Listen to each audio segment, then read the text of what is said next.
paz do Senhor, meu amado, bem-vindo de volta ao nosso estudo do livro de Miqueias. Então pega a sua Bíblia, pega o seu caderno de estudos, ora o Senhor, pede a Ele discernimento, entendimento, conhecimento, sabedoria, pede a Ele proteção para que nós possamos desvendar dos seus mistérios. Nós já estamos no capítulo 6 e o capítulo 6 de Miqueias fala sobre o juízo. Então Miqueias volta a falar e a esclarecer a natureza do juízo de Deus contra Israel. Miqueias fala de que Deus leva o povo a julgamento. Como assim a julgamento? Nós estamos falando de um tribunal, porque a estrutura toda aqui, nesta parte, é a estrutura de um tribunal, de um julgamento. Ora, no julgamento vai ter juiz, vai ter promotor, vai ter júri, vai ter acusação, vai ter defesa, né? E vai ter decisão. Então Deus aqui é o promotor e o juiz, porque Deus vai fazer a acusação e depois Deus espera a defesa deles para dar a sentença. Existem testemunhas. Quem são as testemunhas chamadas por Deus para este julgamento? As testemunhas de acusação são as nações. E aí o povo percebe o que está acontecendo e ele implora misericórdia. Ele implora misericórdia porque ele não tem defesa, ele não tem argumento para defender o seu comportamento, as suas atitudes. Deus não vai determinar a destruição total do povo. Apesar da corrupção, apesar da desobediência, Deus aqui vai levar em consideração a aliança para não fazer destruição total. Portanto, Deus está acusando, né? Ele é um promotor, não um promotor raivoso, um promotor sem sentido, mas é um promotor que está agindo como se fosse um pai amoroso que quer corrigir o mau comportamento dos seus filhos. Tanto isto é que ele fala povo meu. Por que povo meu?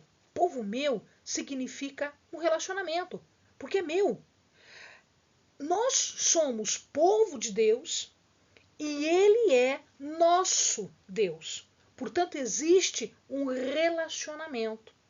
E Deus vai mostrar novamente que este relacionamento está baseado em amor e misericórdia. Deus não vai abandonar o povo, assim como Deus não nos abandona. Nós somos castigados, nós sofremos as sanções, nós sofremos as punições, mas Deus não nos abandona, porque Ele nos ama e Ele tem misericórdia daquele que se arrepende e daquele que torna do seu caminho mau para os caminhos de Deus. A acusação é feita e aí Deus abre para a defesa. E aí ele pede, testifica contra mim, fala, argumenta contra mim. E o povo não abre a boca. O povo fica em silêncio. Por que o povo fica em silêncio? Porque ele reconhece a sua falta. Ele reconhece que não tinha razão para fazer o que fez, não tinha argumento de defesa. E aí Deus resgata todos os grandes acontecimentos históricos para mostrar que o povo, além de rebelde, é um ingrato. Ele fala sobre a travessia do Mar Vermelho. Ele fala da alimentação dada por 40 anos Nunca faltou maná em 40 anos. Nunca faltou água em 40 anos no deserto. A libertação da opressão do Egito, através de grandes milagres. Líderes que foram consagrados, preparados, como Moisés, Arão, Miriam. Ele lembra de Balaão, que profetizou contra o povo de Deus, né, por ter sido contratado por Balaque, rei de Moabe. Ele fala da transposição da planície de Sitim até Gilgal. Ele fala da travessia do Jordão. Ele fala dos inimigos que se acovardavam vendo o poder de Deus que estava com eles. Ele fala da circuncisão depois de 40 anos. Ele fala da comemoração da Páscoa. Ele fala da conquista de muitas cidades, cidades enormes com muros enormes. E aí, em vez deles reconhecerem as bênçãos de Deus, em vez deles reconhecerem os atos de justiça e misericórdia, ao invés de se humilharem e reconhecerem a sua culpa, eles, na verdade, não fazem nada disso, porque eles não têm ideia da santidade que é inalterável de Deus. Eles não entendem a necessidade da misericórdia. No coração deles só havia ingratidão. E no coração de Deus, uma tristeza enorme por conta de tudo que ele havia feito por amor e misericórdia. E não havia qualquer movimento deles num reconhecimento disso. Sem argumentos, eles começam a pensar, não, então nós vamos sacrificar, não, então nós vamos sacrificar um monte, né? No coração deles não havia obediência, não havia amor, não havia misericórdia. Eles pensavam que ser de Deus era só sacrificar. Ah, tá, então vamos nos dar melhor com Deus, então em vez de sacrificarmos um animal, a gente sacrifica 100. Deus não quer isso. Deus não quer esse tipo de coisa, né? Deus fala desde os tempos antigos, desde o próprio Samuel. Deus fala de que é melhor obedecer do que sacrificar. E aí o povo chega ao cúmulo de falar em sacrifício humano, que é, além de tudo, uma afronta ao próprio Deus. Amados, não basta cumprir a exigência cerimonial, não basta fazer tudo o que tem que ser feito conforme a lei manda, sem empregar o coração, sem colocar o coração, sem colocar a obediência, sem colocar amor. O que Deus estava dizendo aqui, que praticar justiça é tratar os outros com equidade, em conformidade legal, com misericórdia. Hesed quer dizer misericórdia. E abrange todos os atos caridosos que brota do caráter e da revelação de Deus, porque Deus é misericordioso, nós devemos fazer assim.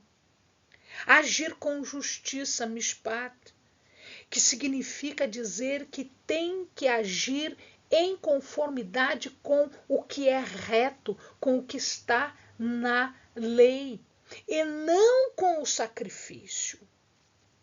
Devia agir com amor, com humildade, andando com cuidado, percebendo aquilo que Deus tem feito pelo povo e copiando esta ação amorosa e misericordiosa e justa de Deus, fazendo a mesma coisa para com os outros. Era disso que o profeta estava falando. Deveriam agir com justiça, amor, misericórdia, humildade. Ele repreende as injustiças e vai prometer um castigo. E isso está sendo dirigida aos comerciantes e aos novos ricos, porque eles eram os piores.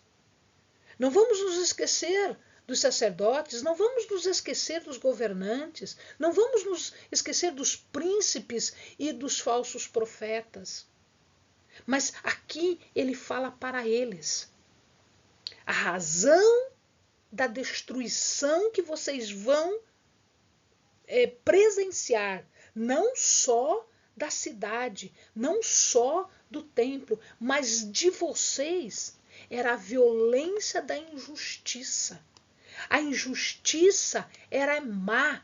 É má porque eu estou falando de impiedade. A injustiça fala de algo contrário ao padrão de Deus. E é o padrão de Deus de justiça que foi ferido, que foi afrontado. Deus clama a cidade, fala que vai ser destruído. Depois do julgamento, vai vir sentença, vai vir castigo por conta desta impiedade, por conta de balança falsa. As medidas, os pesos eram corrompidos. Um efá vale 18 litros, mas nem sempre era 18 litros que eles faziam. Corromper a balança é uma impiedade dirigida contra Deus. Ser ímpio, ser falso. Tá? Isto estava sendo repreendido por Deus. Os ricos foram condenados não porque eles eram ricos. Não é essa a condenação. Amados, nós não estamos falando de rico e pobre, e rico é ruim, pobre é bom. Não, nós estamos falando de ser violento e ser não violento. O pecado era usar esse bem oprimindo, mentindo. Este era o pecado. Se eles estavam obtendo a riqueza pelo pecado, não era a riqueza o pecado. Era a opressão, era a mentira, era a corrupção. As pessoas que deixavam as suas terras hereditárias, porque essas terras eram tomadas do povo, elas fugiam para as cidades. E lá elas acabavam sofrendo mais opressão, mais violência, perdendo absolutamente tudo, sendo feitas de escravos. Naquela época, Jerusalém devia ter mais ou menos umas 200 mil pessoas. Era uma cidade relativamente grande para aquela época. Deus diz que a sentença seria dada, a decisão, o julgamento seria dado. E haveria fome. Porque eles deixaram as pessoas passar fome, eles passariam fome. Porque as pessoas roubaram tudo, os ricos roubaram tudo dos pobres, eles seriam retirado deles todos os bens. Não tinham o que salvar, não tinham o que esconder. Tudo ia ser retirado. A Síria invadiria, a cidade iria ser arrasada. Eles não iriam aproveitar os produtos da terra, cereal, azeitona, uvas. O trabalho deles, que começava e se estendia por 4 meses, ia ser totalmente desperdiçado, porque eles não teriam nada disso para aproveitar. Isto seria levado. E aqui o profeta lembra de Omri e de Acabe.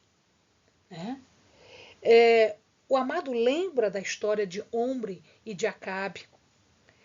O amado lembra que Jezabel, a esposa de Acabe, foi vinda de Tiro, de Sidom, dos fenícios, e ela trouxe com ela a adoração de Baal, e isso se espalhou.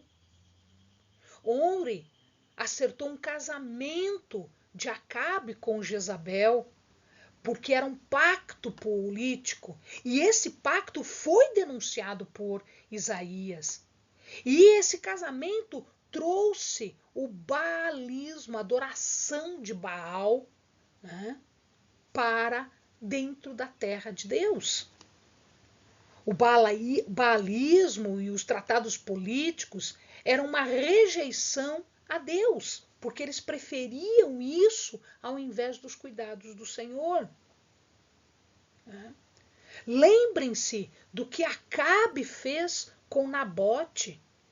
Lembre-se que ele foi morto por uma artimanha de Jezabel, porque Acabe queria uma vinha para ele.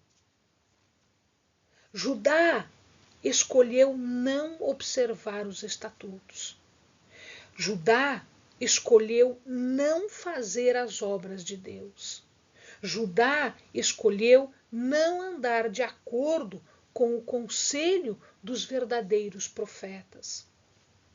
Amado, a escolha desobediente foi a assinatura da sentença de Judá.